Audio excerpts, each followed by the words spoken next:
ગોધરામાંથી નકલી હોસ્પિટલ ઝડપાઈ છે। કોઈપણ પ્રકારના લાયસન્સ વગર ગેરકાયદેસર રીતે ચાલતી હોસ્પિટલનો પર્દાફાશ થયો છે। માન્યતા પ્રાપ્ત તબીબી ડિગ્રી વગર હોસ્પિટલ ચલાવતા તબીબની પોલ ખુલી। પંચમહાલ એસઓજી અને ગોધરા જનરલ હોસ્પિટલની સંયુક્ત તપાસમાં હકીકત સામે આવી છે। તો ભૂરાવાવ વિસ્તારમાં પુત્રીના નામે આસ્થા નામની નકલી હોસ્પિટલ ચલાવતો હતો નકલી તબીબ। પોલીસે એલોપેથી દવાઓ સાથે બોગસ તબીબ સંદીપ ભીડેની અટકાયત કરી છે। આ સમગ્ર મામલે પોલીસે ફરિયાદ નોંધી કાયદેસરની કાર્યવાહી હાથ ધરી છે। તો બોગસ તબીબ સંદીપ ભીડેની પોલ ખોલી એલોપેથી દવા સાથે સંદીપ ભીડેની અટકાયત કરાઈ છે। નકલી હોસ્પિટલ ચલાવતા નકલી તબીબનો પર્દાફાશ થયો છે। ગોધરામાં ઝડપાઈ છે નકલી હોસ્પિટલ અને આ નકલી હોસ્પિટલમાં છેલ્લા લાંબા સમયથી કેટલાય લોકોએ સારવાર કરી હશે તે મોટો સવાલ। મોરબીમાં ન્યૂ એરા ગ્લોબલ સ્કૂલમાં વિદ્યાર્થીનું મોત થયું। સ્વિમિંગ કરતા સમયે વિદ્યાર્થીનું મોત થયું। મૂળ જૂનાગઢના વતની અને મોરબીમાં 10મા ધોરણમાં ભણતા પ્રીત ફળદુ નામના 16 વર્ષીય વિદ્યાર્થીનું મોત નીપજ્યું છે। ટંકારા પોલીસે બનાવ અંગે તપાસ હાથ ધરી છે।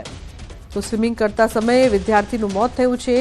ઉલ્લેખનીય છે કે સ્વિમિંગ કરતા સમયે વિદ્યાર્થીનું કઈ રીતે મોત થયું તેને લઈને અનેક સવાલો। ન્યૂ એરા ગ્લોબલ સ્કૂલમાં વિદ્યાર્થીનું મોત થયું છે તો સ્કૂલમાં વિદ્યાર્થીનું મોત કઈ રીતે થયું તે અંગે સવાલો। સૌરાષ્ટ્ર યુનિવર્સિટીમાં કરોડોના ખર્ચે બનેલ સ્વિમિંગ પુલ શોભાના ગાંઠિયા સમાન બન્યો છે।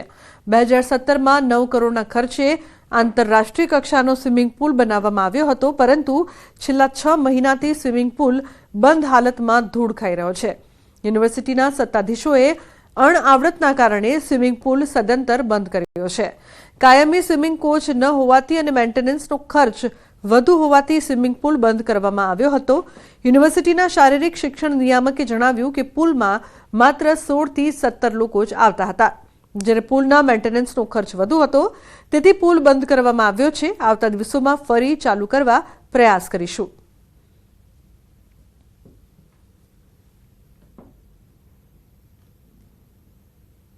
લગભગ 10 કરોડના ખર્ચે આઉટડોર અને ઇન્ડોર સ્વિમિંગ પુલ બનેલો છે અને અત્યારે પાણીનું પ્રમાણ ઓછું અને સ્વિમિંગ પુલની કેપેસિટી વધારે હોવાથી અને મેન્ટેનન્સ ચાર્જ વધારે થવાથી અત્યારે સ્વિમિંગ પુલ હાલ આપણે બંધ છે અને આવનારા સમયમાં સ્વિમિંગ પુલ ચાલુ થાય અને રાષ્ટ્રીય કક્ષાની સ્પર્ધાઓ વધારે યોજાય અને વધારે લોકો લાભ લે એવો અમે પ્રયત્ન કરી રહ્યા છીએ।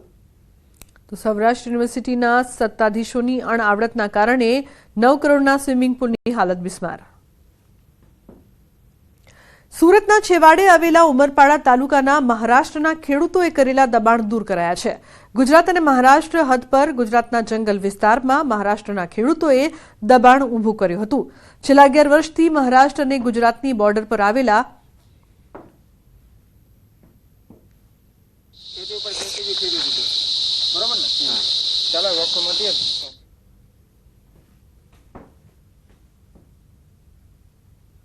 તો બુલેટિનમાં